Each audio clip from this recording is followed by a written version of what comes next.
Welcome to Front Porch Politics, conservative conversation for a complicated country. And now, your host, the pontificator of common sense and coffee connoisseur, David Mark. And hello everyone, and welcome back to Front Porch Politics. I am your common sense educated coffee connoisseur, David Marks, here holding and basking in my PhD in Mayberry Studies. I'm so glad you decided to join us. Hey, don't forget, if you are not a member of our email newsletter list, you need to go to davidlmarks.com and join.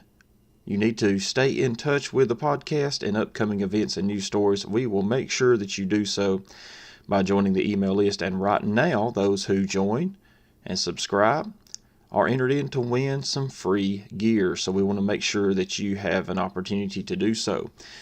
This has been an exciting week. We all know this. There has been a lot of issues take place in our country, but the one most obvious issue that I'm sure most of you, if you are listening in any time frame of this week or in the following weeks when you may take a listen, you're going to learn that the left media is pushing hard and fighting hard to make sure that President Trump is removed from office. They are throwing around the impeachment word like nobody's business. There's more impeachment words being thrown around by those on the left media than hash browns being slung at a Waffle House. It is crazy.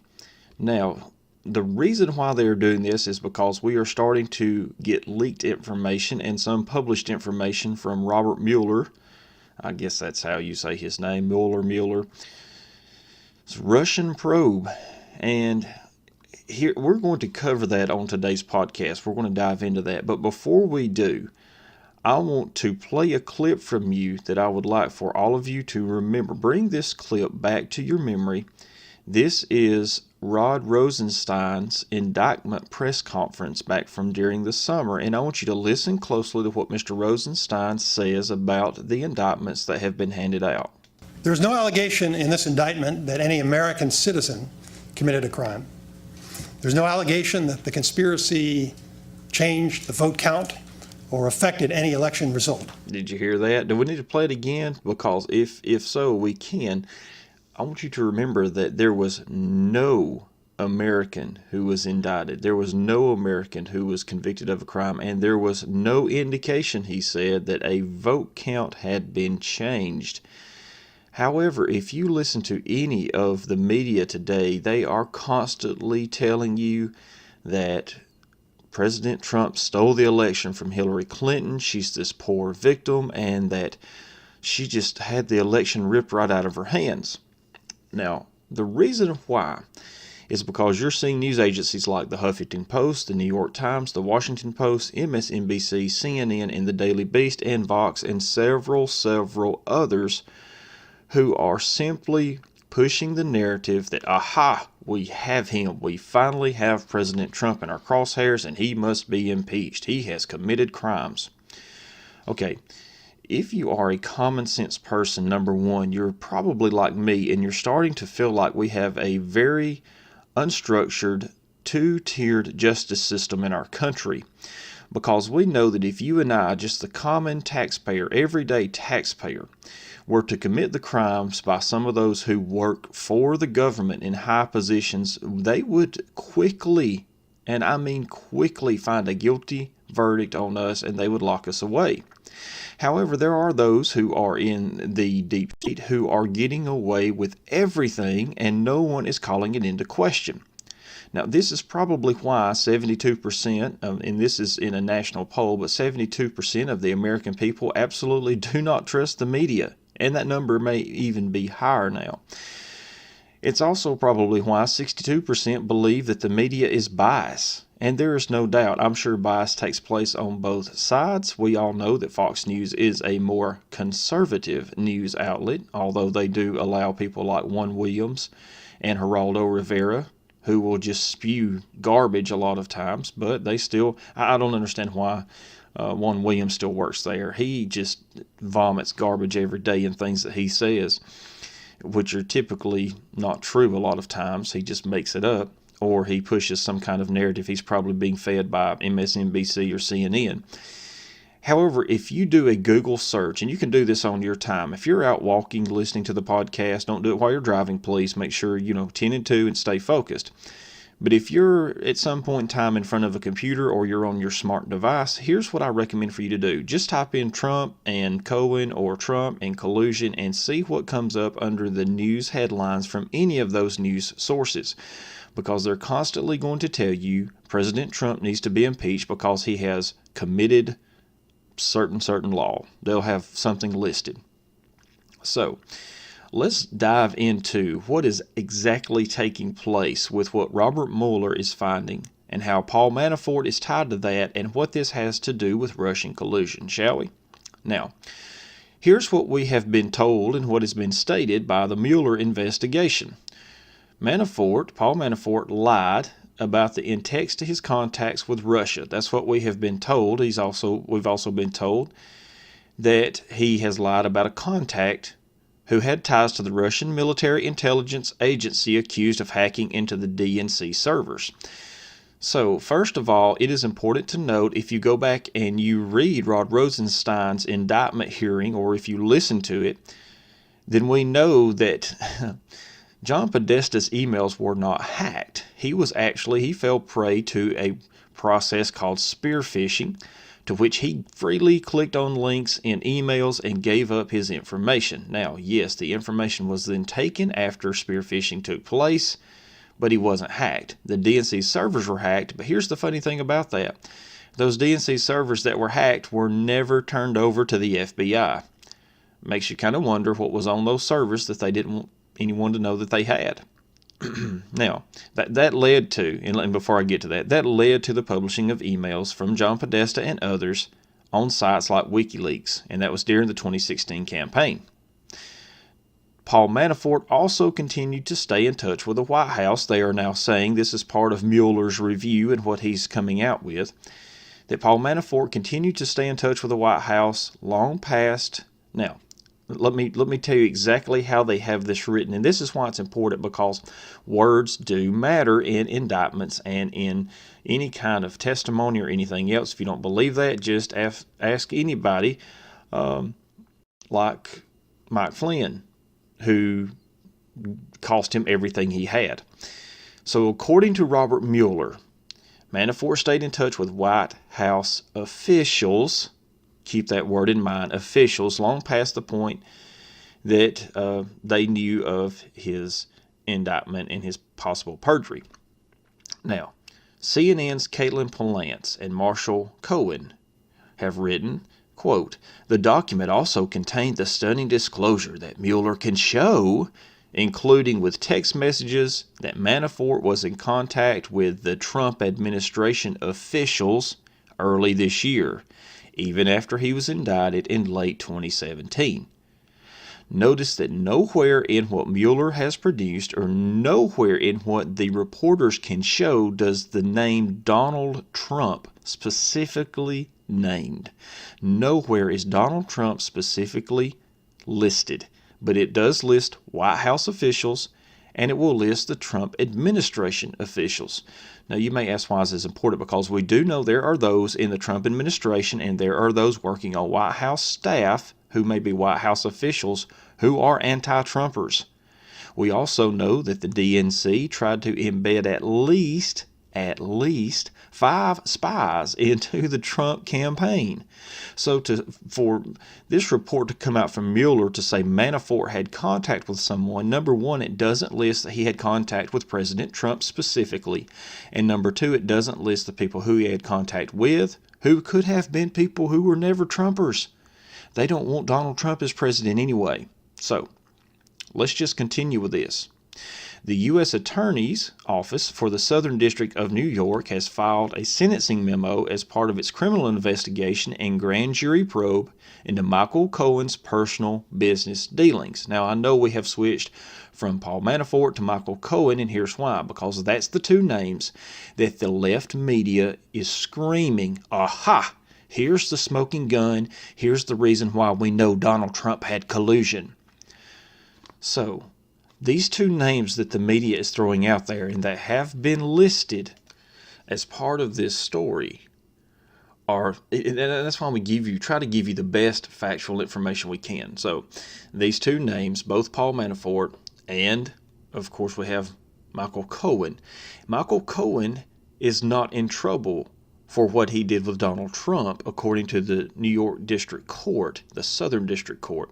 He's in trouble for his personal business dealings. Now, it also says that Cohen pled guilty to several counts of tax and business fraud. Yeah, that shows collusion right there. This all took place long before he even met Donald Trump. And it also says he pled guilty to making an excessive campaign contribution.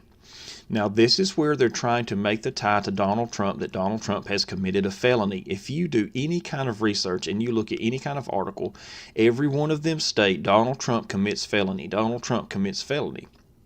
Number one, he did not make the contribution to Donald Trump himself. He made the contribution to his campaign. So let's just take a look back in time. Let's step back and let's go to 2012. In 2012, since we're talking about campaign finance laws, stepping back in time to 2012, we're going to see that the FEC fined then President Obama $327,000. Now, why did they fine Obama's $327,000? The reason they did, for campaign finance violations in the 2008 campaign. So these people are saying, aha, we have Trump. See here's what we have. Michael Cohen, he violated campaign finance laws, so Donald Trump should be impeached.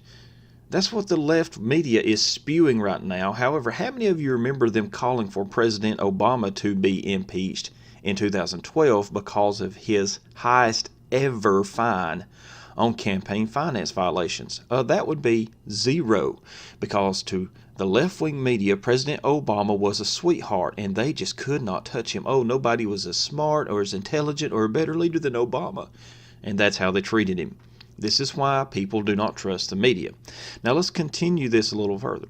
The FEC's findings appear to have a series of missing 48-hour notices for nearly 1,300 contributions totaling more than $1.8 million.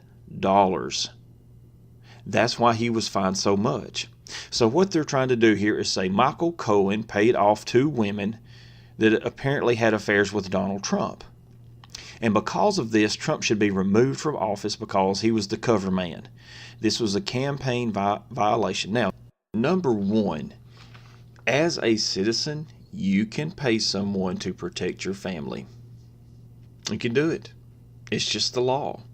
So if they wanted to, President Trump could say, well, I was paying this money to protect my family. Now they're tying that into, well, he was trying to protect his political campaign. For those who voted for Donald Trump, there is a moral code that I believe we should live by. And my moral code may not be the same as your moral code. We may have a different moral code, but I do believe in a moral code. Is this something that I would do? Absolutely not, because I believe it violates my moral code.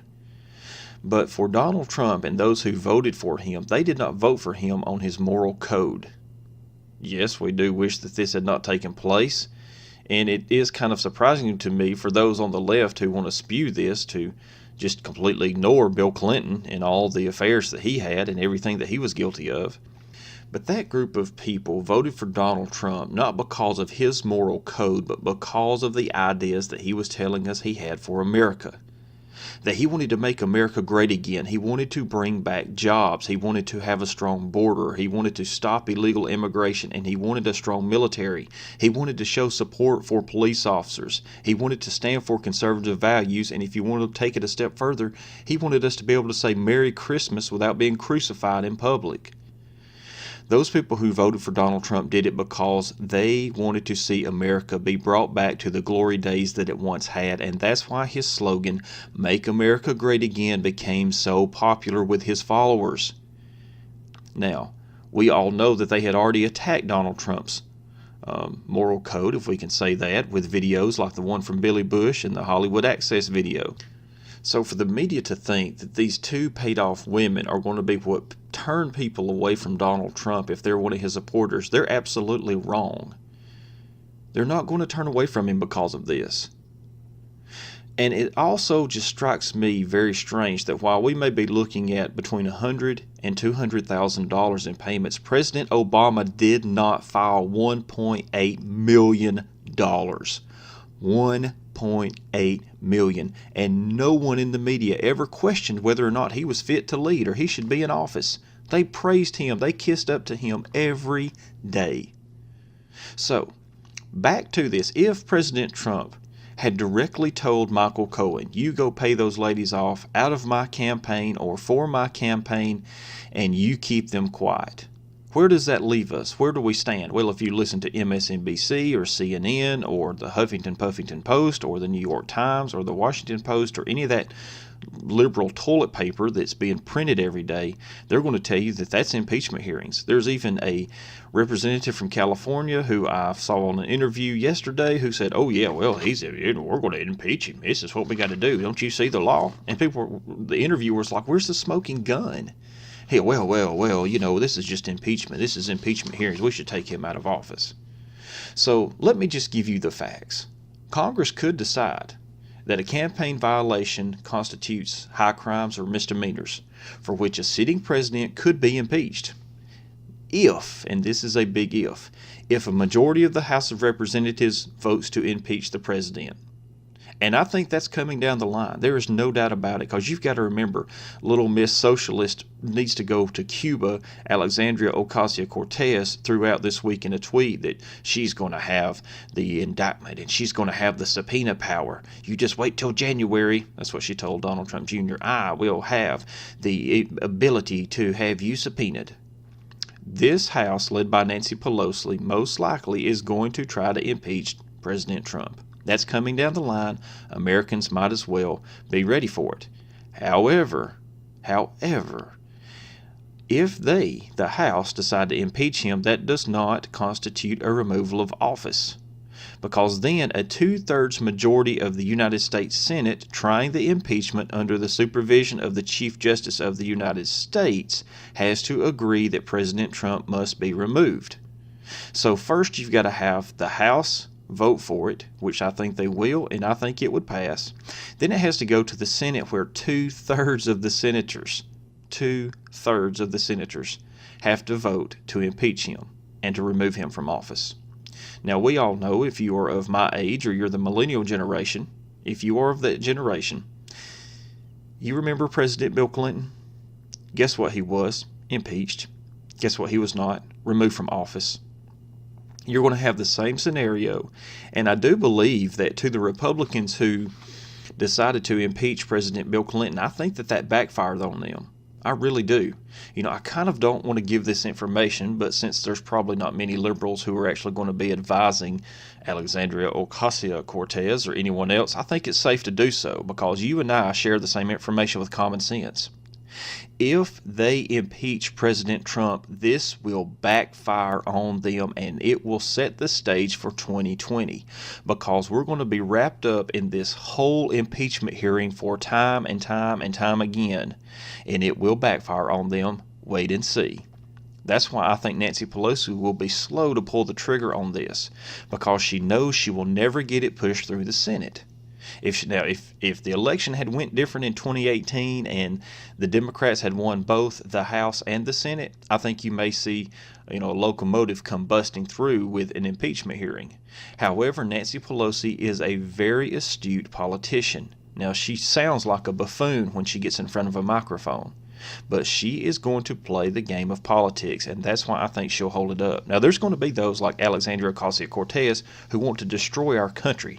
She wants to destroy it. How in the world people from New York voted for her, I do not understand. She is a dang socialist. She is an anti-capitalist socialist. And she's going to try to destroy our country, and she has shown that she is not that intelligent. Well, let me back that up. She may be intelligent, but she doesn't show it very well. Okay? She's going to push for the impeachment hearings. Number one, she hates men, I believe. Number two, she hates America. I really believe that. Now, you're going to say, oh, no, she doesn't. She loves it. Her ideas for America are not very good ideas. I'm just saying. So, could he be impeached? Yes. Will it happen? I don't think so, because the Senate would have to approve of that. So why does all this matter? Why do we hear so much talk about this? Why is this just, the media is obsessed with it and it's a big push? Because it's all you're hearing about right now, and all you have heard about is campaign finance violations. Nowhere is there a tie to Russia, and nowhere has President Trump's name been linked directly to Russia. Now, people who may have been on his staff may have had communication with Russia. People on his staff may have lied and perjured themselves. People on his staff may have committed tax fraud. But nowhere is there a smoking gun tied to Russian collusion in the Trump administration or with President Trump. However, here is my question. We have spent $30 million or more by Robert Mueller. He has spent more than $30 million of our hard-earned taxpayer money to investigate this Russian collusion, to find tax fraud and campaign finance violations, and he is ignoring the major crimes that were committed by, the Obama administration and actors in his administration. And to further that statement, why in the world is he not investigating Hillary Clinton? Now, if you look at the facts that we're finding, if you look at what evidence is being divulged, we're actually seeing the dross rise to the surface where it looks like the Clinton campaign was actually the ones who had collusion with Russia. It wasn't the Trump campaign, it was the Clinton campaign.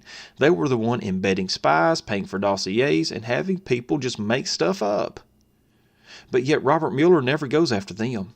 See, that's why I think this is so biased. If Robert Mueller came out with a report and he stated something to the effect of, this is what the Trump administration or this is what the Trump campaign was guilty of, and on the other side, this is what the Obama administration and this is what the Clinton campaign was guilty of, and we're going to put all of this together and we're going to, look for all evidence of all crimes committed, then I might say he has credibility. But he's not doing that. He is completely ignoring every bit of what the Clinton ties or the Obama administration ties to Russia and to the 2016 election. He's ignoring every bit of it.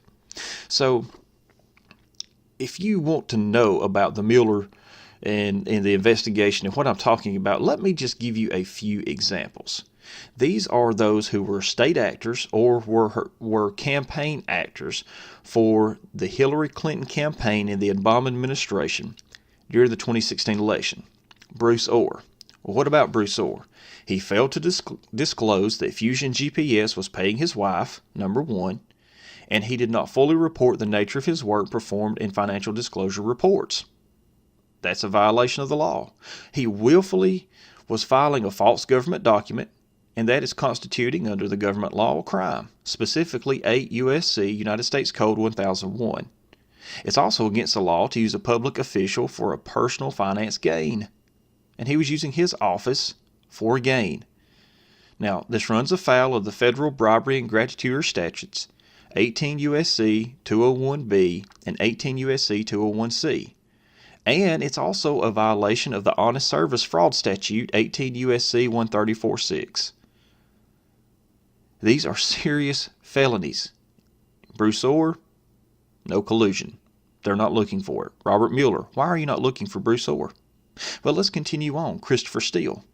Christopher Steele lied to federal authorities about his contacts with reporters regarding information in his Steele dossier. Here we go. Lied to federal authorities. He perjured himself. Christopher Steele, not investigating. James Clapper illegally leaked the Clinton Steele dossier to CNN, then lied to Congress about it, and what did he get? Did he get investigated by Robert Mueller? Nope. He was given a contract with CNN. There you go. Andrew McCabe has been implicated in the Benghazi cover-up, Trump-Russian scandal, and the Uranium One bribery scandal. Where did the Uranium One bribery scandal have a connection? With the Hillary Clinton campaign. There you go. Loretta Lynch has a criminal referral made against her. Why? Because she threatened an FBI informant that tried to come forward with information on the Uranium One bribery scandal during the 2016 presidential election. John Brennan, he invented a fake narrative that he had received information from foreign intelligence sharing program that associates of Donald Trump were meeting and taking money from Russian operatives. Then Brennan passed the fake narrative on to James Comey. who did testify yesterday before a closed-door hearing. Now, why is this important? Because James Comey wrote memos after the meeting with President Trump, were classified at the time. They were to remain classified, but then Comey leaked those memos out to a surrogate to the New York Times. That in itself is a felony. Now, is it evident to you why we have information that Robert Mueller is just ignoring? Why the American people feel like this whole investigation is a bunch of hogwash? Yes, I did say hogwash there.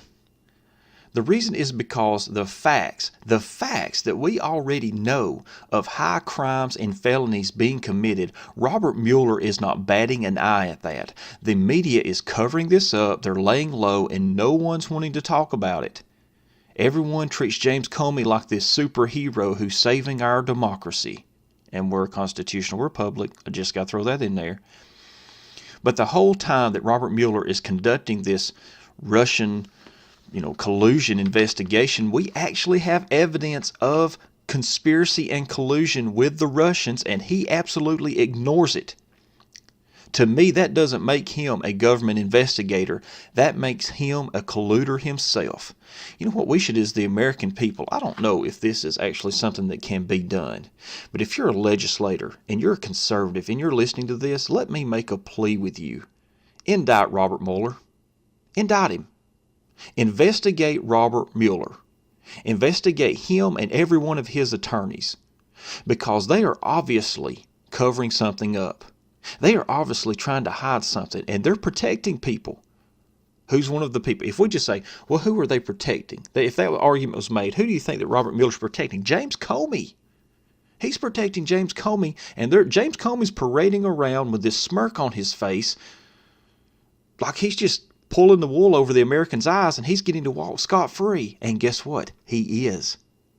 So if you are a conservative legislator out there, please investigate Robert Mueller, the people on his staff, and James Comey. And I know they're trying to do that with Comey. They're trying to pull him in. He's walking away free. To build on top of that, I also think that I want you to investigate Hillary Clinton. People of America, we should be demanding for laws to be followed. I believe that if someone breaks the law, we have to hold them account. Just like when 2008, President Obama did not report adequately his $1 million that he received in campaign contributions. And he was fined for that. If President Trump broke those rules and his campaign broke those rules, they should pay the fine. There should be a fine in place, they should pay the fine, and let's move on. But instead, we have spent over $30 million to find out that some other person did not pay their taxes in 2008. When this could have probably have been done through an investigative office of the routine IRS. See, this is why the American people do not trust any of these organizations. Now, I believe there are great law enforcement officers out there. I believe there are great FBI agents. I believe there are great CIA agents. I believe there are great agents even in the IRS. And that's a little joke there, but I believe there are great people who love this country, who love the freedom, and I am thankful that they stand up for my freedom every day. See, I don't think the problem is with the people. I think the problem is in the people at the top. I think the problem was with the people who are having something to cover up. Now, we know that politics is a dirty game. It's always been that way. It has become dirtier and dirtier as time has went on in this country. However, I am sick and tired of a continuing spending of our money, the Americans' money. Remember, these people work for us. They work for you and I, the voter. And it's high time that we start demanding some answers. I don't know how you feel. You may not agree with me, but let me know. Send me an email. Visit davidomarch.com. Join us in the conversation. Let us know your thoughts. And above all things, I hope that you, like I, love this country, and that's why I'm so adamant about this. Until we get together next time, I hope you have a wonderful day. And thank you for listening to Front Porch Politics.